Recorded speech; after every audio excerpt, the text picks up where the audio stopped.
आने वाले टाइम में ये साइबर क्राइम कितना बड़ा खतरा है?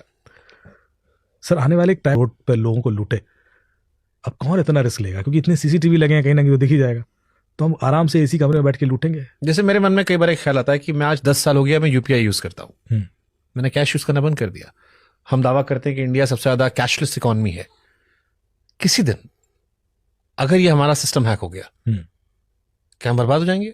और क्या ये हो सकता है? क्योंकि दुनिया में सारी चीजें हुई हैं। देखिए होता क्या है कि जब भी कोई ऐसा ऑनलाइन सिस्टम बनाया जाता है तो उसको डिजाइन ही इस तरीके से किया जाता है कि वो पूरा एक साथ बंद हो ही ना। यदि हो गया तो डेफिनेटली बर्बाद हो जाएंगे, पर उसका रिस्क देखकर उसको इस तरह से प्रोविजन किया जाता है। जैसे चाइना को लेकर अक्सर आरोप लगता है कि वो हमारे यहाँ हैक करने की कोशिश करता है।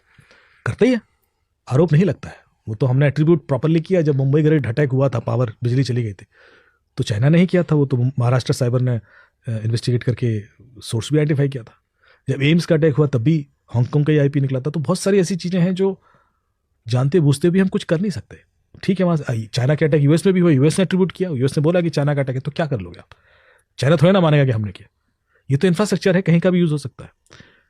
और जब अटैक चाइना से होगा तो चाइना का आईपी मिलना जरूरी नहीं है। ऑपरेशन सिंदूर में हमारा बगल में छोटू जो पाकिस्तान है, हाँ, उसने कोशिश कर रहा था। उसने कोशिश की, उसकी वेबसाइट अटैक हुई थी।